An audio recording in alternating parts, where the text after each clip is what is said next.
Hello and welcome to La Excellence Hyderabad and Bengaluru. This is the daily news analysis for 28th May 2020.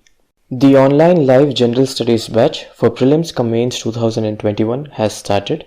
Please direct your queries to the numbers given below.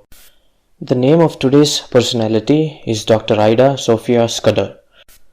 Now this person was the granddaughter of one of the first medical missionaries to India, Mr. John Scudder, and this person graduated from the prestigious Cornell Medical University in New York, and when she came to India, she was moved by the plight of the women. She was moved by the deliveries that were happening, which led to maternal death as well as the infant death. So she spent her life helping these people, and in addition to this, she spent her life helping the Indian women and people in general fight bubonic plague, cholera and leprosy. Now, the way to use this particular personality in your answers is to especially use it in essay or GS4. In GS4 ethics, you can use her example under the heads of compassion, aptitude and so on. And in general, if you want to use her in your essay, probably use it in philosophical essays. And if you want to specifically use it in normal essays, that she would be relevant for historical essays, she would be relevant for health-based essays and so on. As usual, we will discuss the editorial articles under DEEP or the Daily Editorial Enrichment Program, and the rest of the important articles will be discussed under Targeted News Analysis. The link for the notes of the present discussion is present in the description box. Please have a look. In addition to this, we are offering you a daily test of 10 MCQs, 10 quality MCQs. Please attempt the test at 9:30 p.m. sharp. The title for the first article of our discussion is The Swarm. The syllabus connection is listed here. It is mostly relevant for GS3 disaster management because we are talking about locust attack here. That is the issue in the discussion, and the dimension is global warming and the pandemic cause for locusts. So this article talks about the reason why the swarm has built up. See, in the last 1 or 2 decades, there were other problems which India faced in terms of droughts, in terms of El Ninos and La Ninas, but as such locust events were very rare. Then what is the reason for the present locust attack, the present locust swarm, is what this article tries to talk about in a manner of speaking. We will see what it is. So why are people in general afraid of locusts, especially the farmers? Because these locusts have the capacity to eat away the entire crop in a matter of days. That is the eating capacity they have. In fact, each locust eats about nearly 2 to 3 times its weight in a few amount of hours. That is the capacity they have. So if these particular locust swarms attack a particular crop or even a particular state, the whole state will be in a position of food insecurity. That is why we are scared of them. So what is the reason for these breeding of locusts in the present situation? So scientists have said that the warming of Indian Ocean is one of the main causes of the breeding of locusts. So there is a particular flow of logic to it. See, if you look at the last year performance of India, as in performance of rainfall in India, we had record-breaking rainfall in India and also in some parts of Asia and especially in Eastern Africa. But if you have rainfall in Eastern Africa, that is going to breed the locusts because the locusts grow there. So the moist African deserts of the last year have led to local breeding of the locusts at that point of time, and these locusts have built in terms of population and strength over a period of time, and they started moving.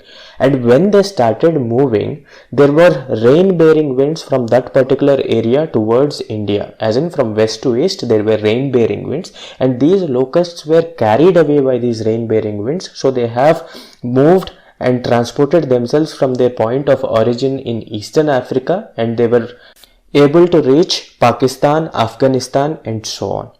And then they have now entered India, and in the present situation, a lot of states, in fact Rajasthan, Madhya Pradesh and even Telangana and so many other states are at the risk of being attacked by these locusts.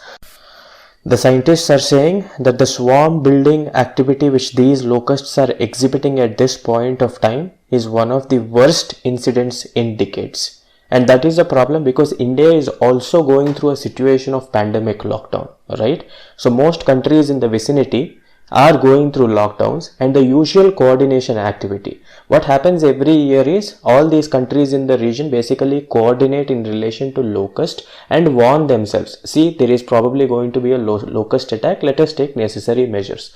But this kind of coordination was absent this particular year because of COVID lockdown. And so we could not prevent these locusts from breeding. We could not prevent these locusts from moving from one place to another, which is why they have become more widespread at this point of time.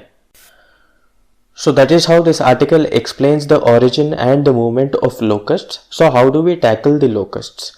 So there are certain organizations which help us tackle the locust attack as such. So the first thing is the concept of locust warning organization. This locust warning organization first gives out advisories and precautions to be taken by the farmers to prevent themselves from being attacked by the locust. Themselves from being attacked by the locust means their farms from being attacked by the locust. That is one solution to the problem. The second solution is there are certain legislations. Like for example, you have the East Punjab Agricultural Pests and Noxious Weeds Act of 1949. Okay, that is a lengthy name, but whatever it is, there is a legislation which tells us what? It tells us that the district collector can call upon any male person in the region to help him fight the locusts in that particular area. So these people can help in terms of spraying the necessary chemicals. They can also help in terms of scaring away these locusts by creating large noises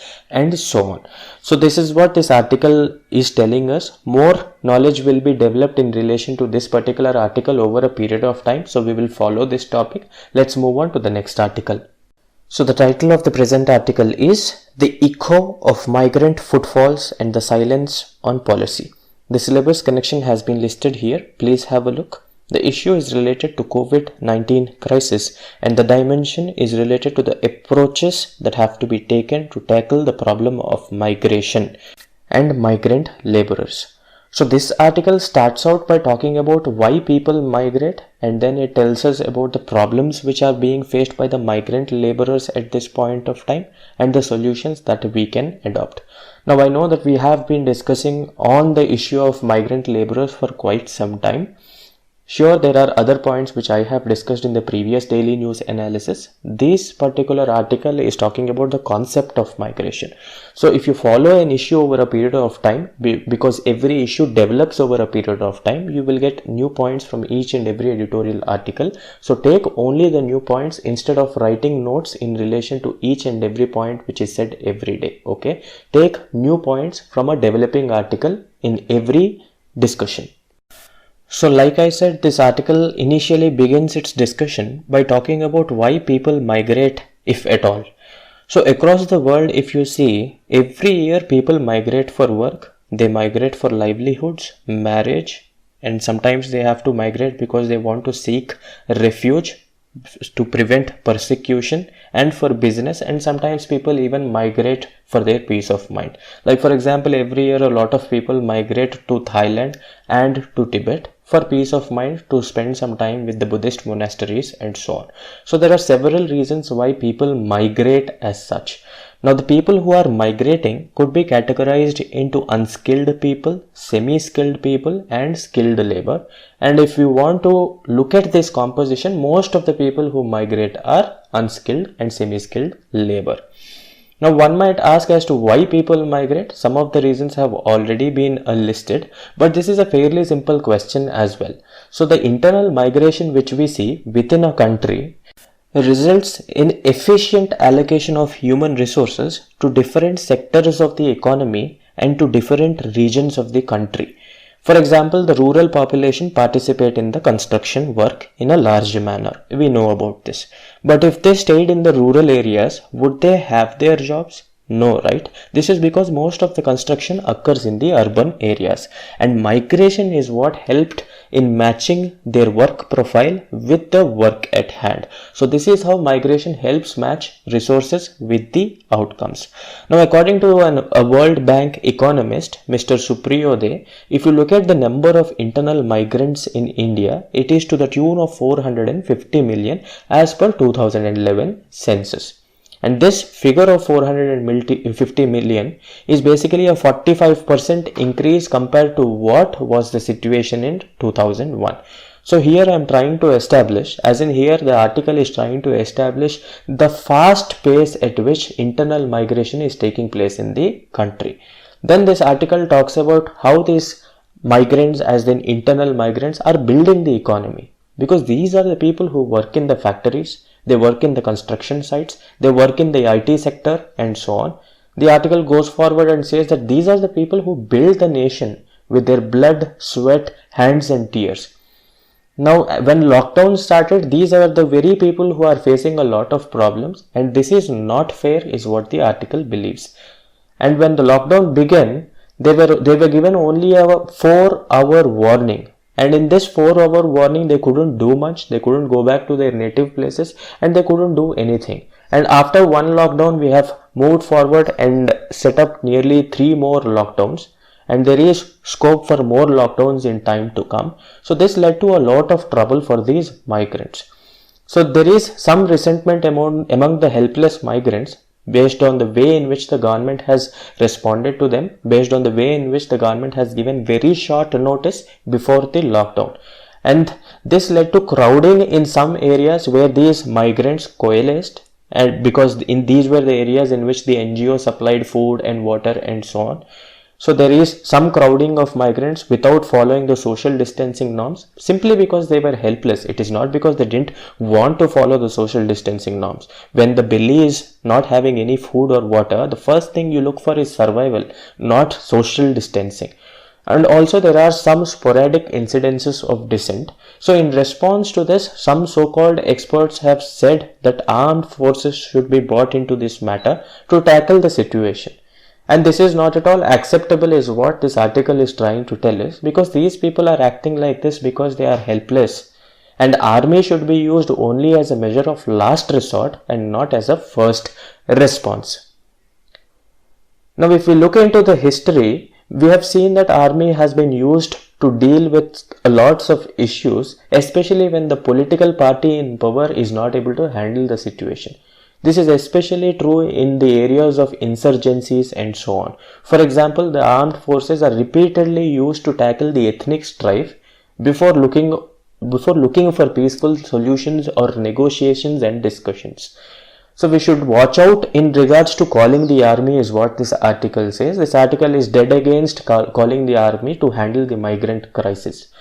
Instead, what we could do is to decentralize power. This is a time to decentralize political power and empower the states with greater decision-making capacities. States need to be provided with more funds so that they can handle the situation better. This article moves forward and tells us certain ways in which we can handle the situation better. So the first thing we need to do is to understand the concept of sustainable economics. And this sustainable economics should be inspired by the Gandhian methods. We must acknowledge that India still lives in its villages, and these migrant workers are going back to their villages, which will swell the population of rural India. So we must focus on reviving the villages to revive the economic activity as such. Next, in order to build the rural economy, there are certain steps that you could take. One, we can use the Swachh Bharat network to strengthen the cottage industries which have been killed by the manufacturing huge industry. So also you can equip these cottage industries with certain skills, some credit capacity, some technology, so that this will create a large amount of employment in the rural areas. Also, you can resume Manrega so that these returning migrants will be able to work in these Manrega works and generate some amount of income for themselves and for their families. So these are certain methods in which you can revive the rural economic activity. Also, you have to formalize the work from home concept, because we won't have a situation in which everything will come back to normal anytime soon, because coronavirus is going to come and affect us in waves. So we have to come up with a system which formalizes work from home wherever possible. Construction mein there won't be a concept of work from home, right? But in software there is a possibility of work from home. So in all those areas where work from home is possible, please go for it, so that social distancing norms and lockdown can be voluntarily followed. The last thing this article suggests is that the states in turn should give more funds and more powers to the local governments, so that the local governments can revive the economic activity in the villages. These are the solutions given by this particular article. This finishes the discussion of this article. We will move to the next article. So the title of the present article is Enjoying the Fruits of Their Labor.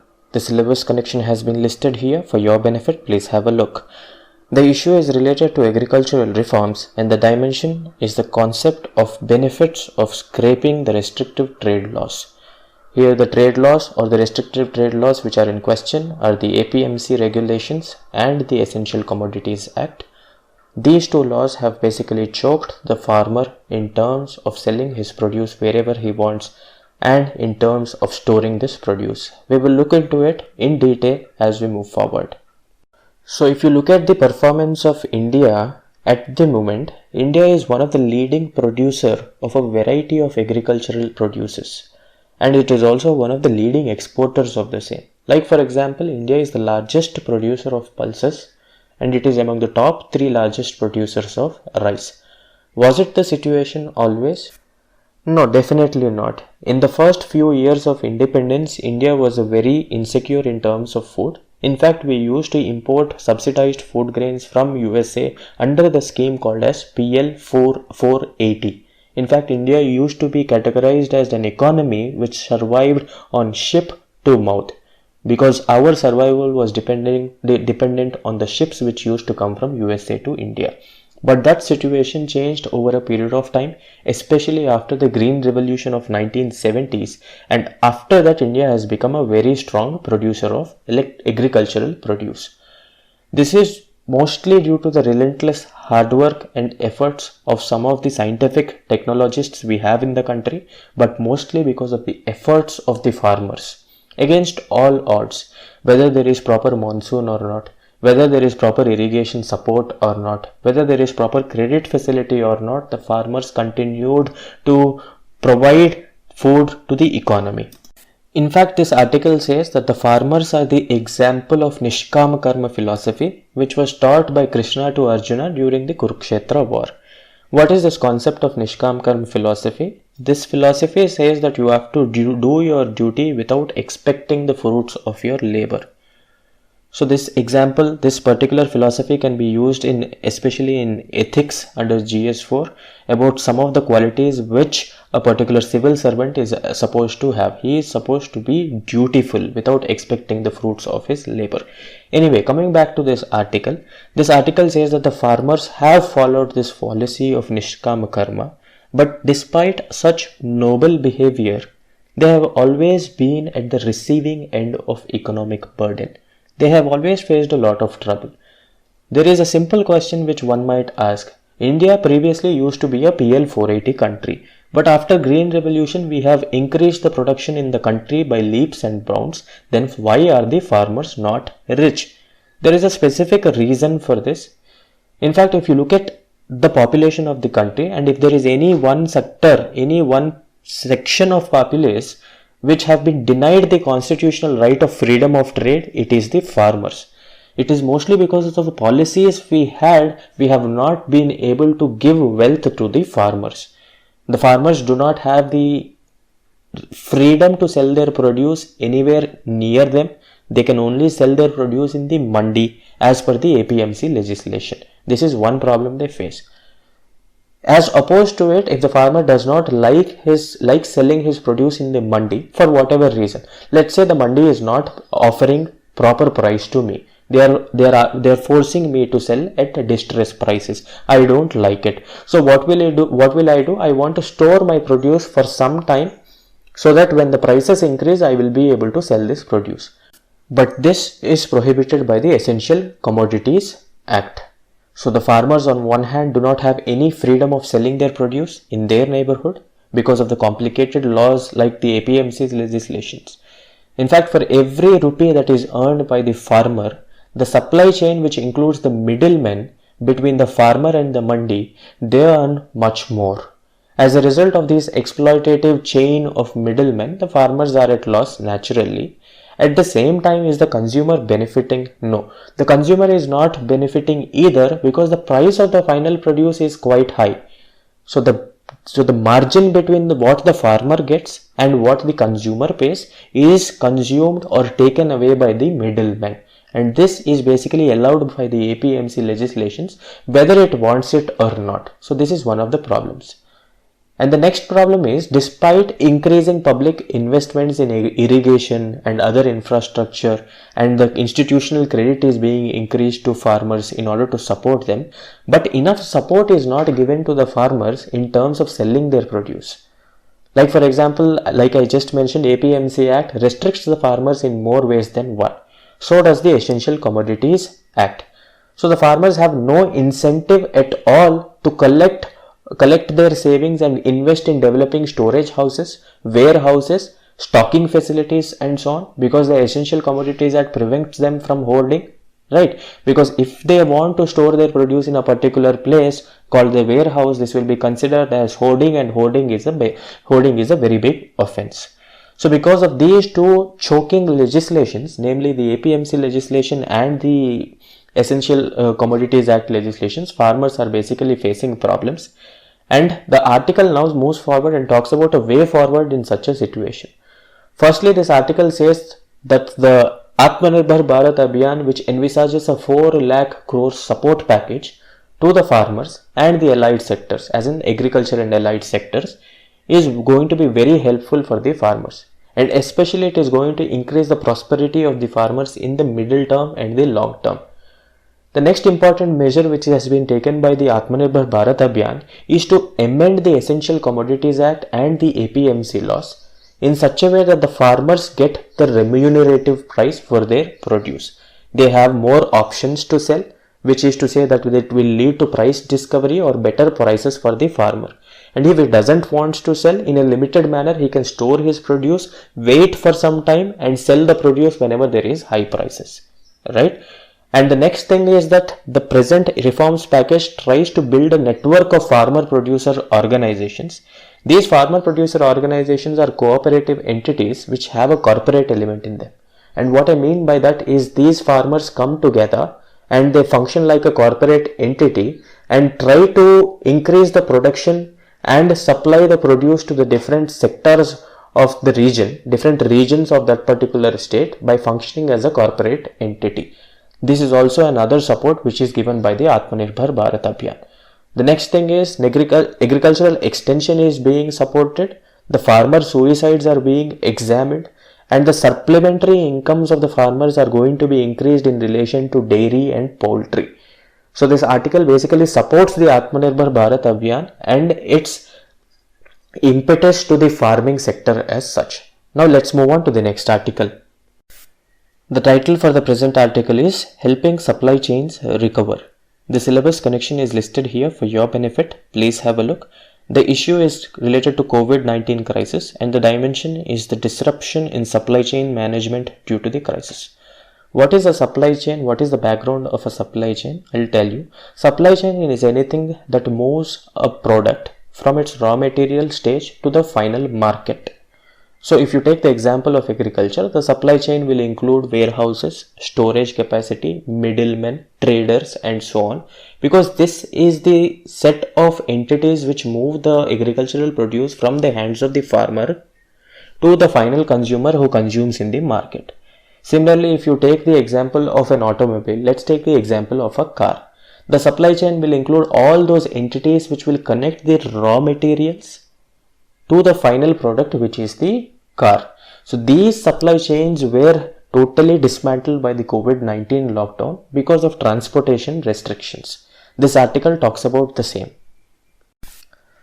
So this article talks about the fundamental problem or the fundamental flaw in which we are handling the situation. Like for example, the stimulus package which we have is trying to increase disposable income in the hands of the people as such. The hope is that these people will start spending more and this will increase the demand in the economy. This part is good. It will certainly increase the demand in the economy. But who is going to supply these goods? For example, if you want to go to a grocery shop and let's say you want a packet of chips. If there is no supply of chips as such, even if you have money, what is the point of going to the market? Same is the case with car manufacturers. Like for example, you go to a Honda showroom and you want to buy a car or a bike. And if there is no bike as such over there, what is the point of having money in your hands? That is the kind of situation which the whole world is facing. And India is also facing at this point of time because the supply chains are totally disrupted by the COVID-19 lockdowns. And we are to revive this kind of situation is what this article is trying to tell us in a manner of speaking. And if we don't do it, this will increase the demand in the economy, but there is no adequate supply. This will only lead to inflation, right? And this will only lead to inflation and will not help the economy as such. Also, this is especially important in the sectors of mining, etc. because these produce of mining like the coal, like the metals, aluminium and so on, these have to be supplied to the point of consumption. Otherwise, what happens is the industrial growth of the economy is choked. And we have to prevent this kind of situation, and in order to do it, we have to revive our supply chains. There is also another reason why we have to revive our supply chains, that is to supply the essential goods, the basic essential goods which are required for a person for his living. Let's say he needs oil, let's say he needs some amount of rice for his consumption, he needs medical supplies, right? As in pharmacies, etc. They have to have proper supply of medicines so that people will be able to consume their medication on time. So these essential goods have also to be revived. For this, you have to revive the supply chain. This is what this article essentially is trying to tell us. The first thing we have to do is to revive the supply chain, and we have to take the example of Germany after the World War. What happened to Germany in the World War II was that the Allied forces, as in the United States, UK and so on, the first thing they did was they disrupted the German supply chain by targeting the bottleneck sectors like electric power generation. If you take away electricity as such of a particular country, the country will be totally in shambles. It will not be able to function. That is what the Allies did to Germany, especially West Germany. And this is why Germany plunged itself into a severe economic depression because of this supply shock. And the first thing they focused on was to build a very strong supply chain, especially after Chancellor Ludwig Erhard came into power. This person, after what we call as World War II, he has tried to revive the German economy by a set of measures, mostly which were trying to revive the supply chains in the economy. And that is what India is supposed to do at this point of time. Whatever we do, on one hand you can increase the demand of the economy, which is fine and good, but on the other hand you have to definitely increase the supply chain reach, so that it will reach not just to the former populace, but also to newer populace like the tribals, the remote areas, the desert areas and so on. That is what this article says. Now let's move on to the next article. So the title for the present article is Invasive Mussel is spreading rapidly in Kerala's backwaters. The syllabus connection is listed here. Please have a look. The issue is related to invasive species, or the dimension is related to the negative effects of the invasive species on livelihoods. We all know about the concept of invasive species. Invasive species are those animals or plants which do not belong to a particular region. Let's take a particular region, and in this particular region there is an alien species which comes into this particular region. And because this particular region is very favorable for it, it will thrive like anything. It will grow like anything. And once that happens, it is going to compete with the native species of this particular region, and this will endanger their lives. That is why invasive species are really important to study. So what does the article say? This article says that the charu mussel, which is basically a native of the South and Central America, is rapidly spreading in the backwaters of Kerala. and this is hurting the fishermen of Kerala who basically want local Asian green mussels. See, there are two types of mussels which are being discussed in this particular article. One of them is local Asian green mussel, and that is really important for the livelihood of fishermen because it is useful for them. They can sell it and earn money. But the second type of mussel, which is the charu mussel, is totally useless. It is not useful for the fisherman for anything, but it survives very well in the areas of Kerala. And this charu mussel is basically thriving in the Kerala's backwaters, endangering the lives of the local Asian green mussels, which are really important for the farmers, as in the fishermen of that particular region. Now, what is relevant for our exam in this particular discussion? The concept of charu mussel, this is a species which originally belongs to Central and South America. That is one fact that we have to remember. The second thing that we have to remember is that it survives best in the temperatures of 20 to 23 degrees centigrade, and this is abundantly found in the areas like India, Thailand, Singapore and so on, which is why areas of Kerala are being infested by this charu mussel. So if it is something that belongs to Central and South America, how did it get here? Through several means, sometimes through ballast waters, as in the water that is contained by the big ships, and sometimes it is through migration. And this particular article says that the cyclone OK of 2017 replaced the Asian green mussel with the charu mussel to an extent, and this charu mussel began thriving. This has created a lot of problem and is still continuing to create a lot of problem for the farmers of this particular region. Before I move forward, I want to give some knowledge about the Ramsar sites in Kerala. Ramsar sites in Kerala include Vembanad Lake, Shastamkota Lake and Astabodi wetland. These three are important. They keep figuring in the prelims examination, so keep that in mind.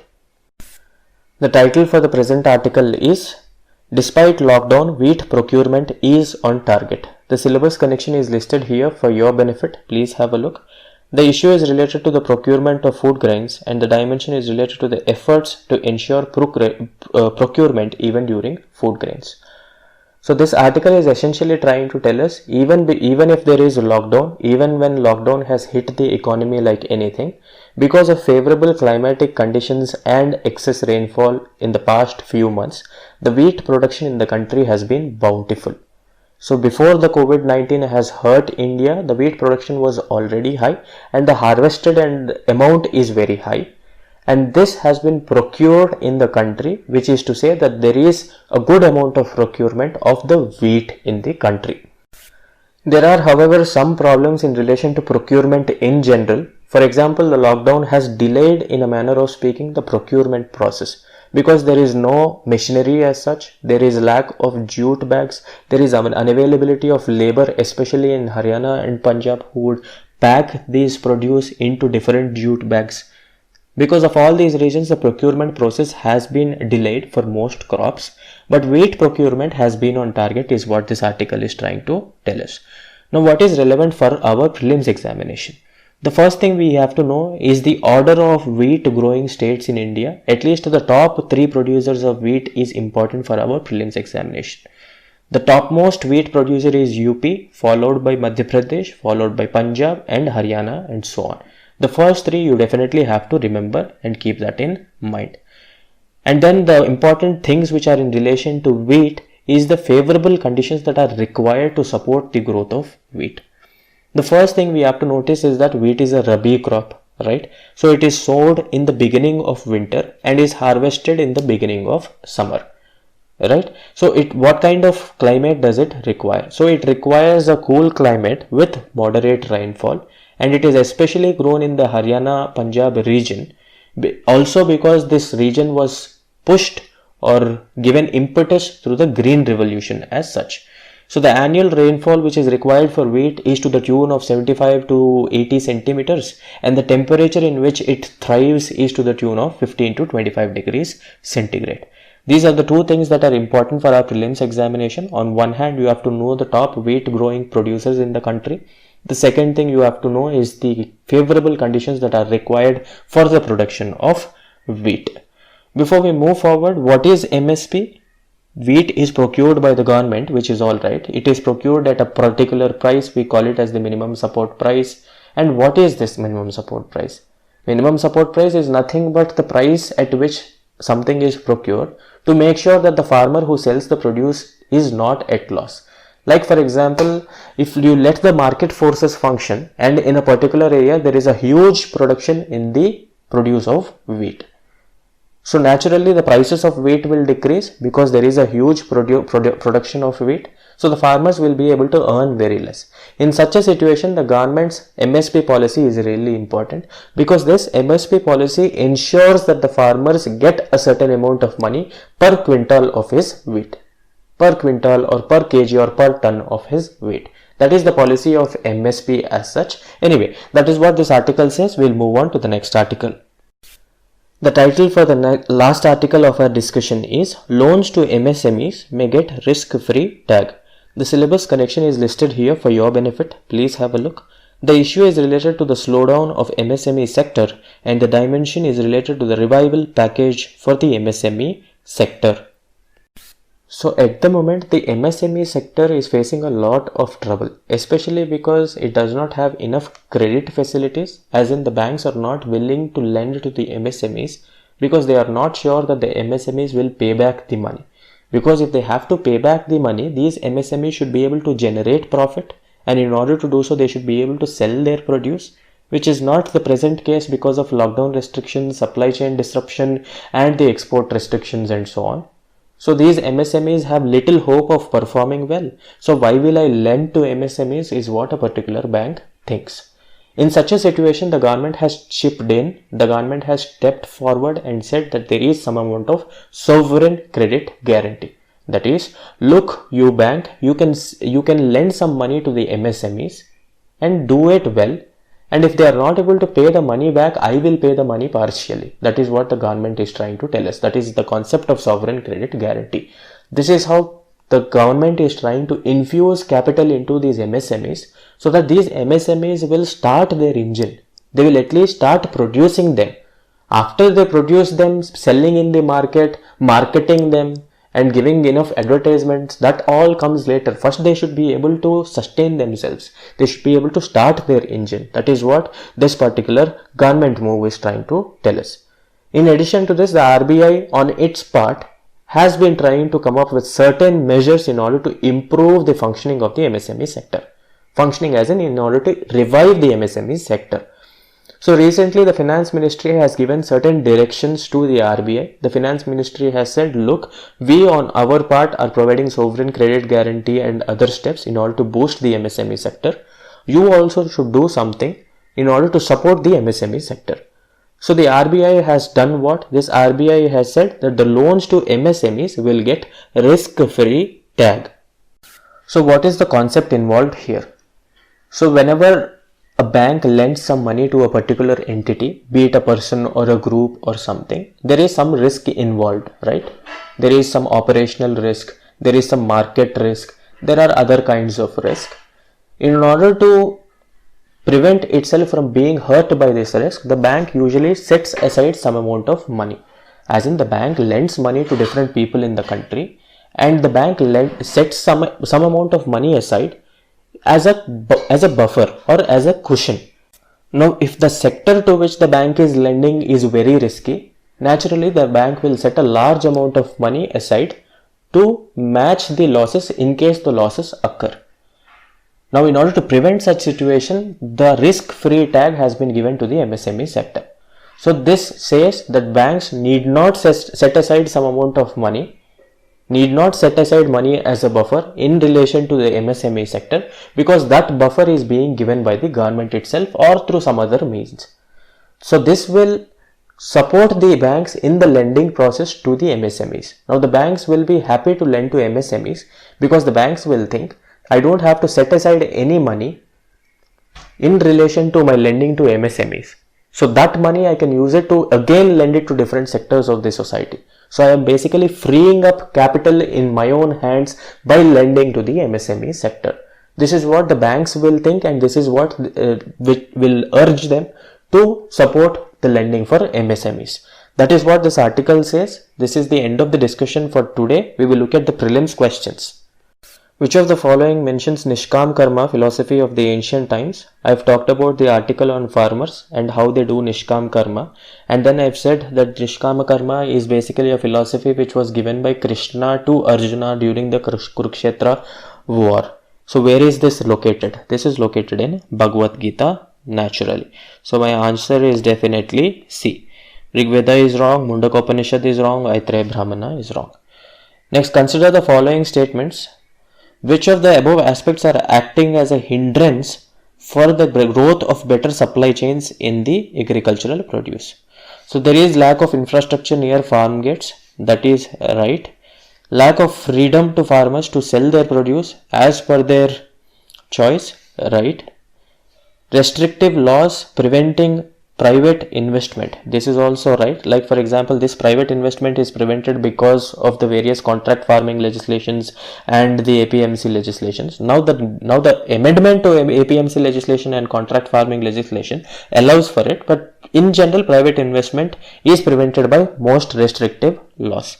So first three options are right. Let's look at the deregulation of coarse cereals from Essential Commodities Act. This is wrong, because when you deregulate, then the farmer is allowed to store the produce in his particular hand. The farmer will be able to store it in his hand, and then after some time he will probably sell it in the market when the prices are high. So this gives some amount of flexibility to the farmer. This actually helps in the growth of supply chain, because the farmer will now construct warehouses, stocking facilities and all other value chain infrastructure to store the produce. Okay, so option 4 is wrong. The answer is 1, 2 and 3. This finishes the discussion for the day. Thank you for your participation. We'll meet again.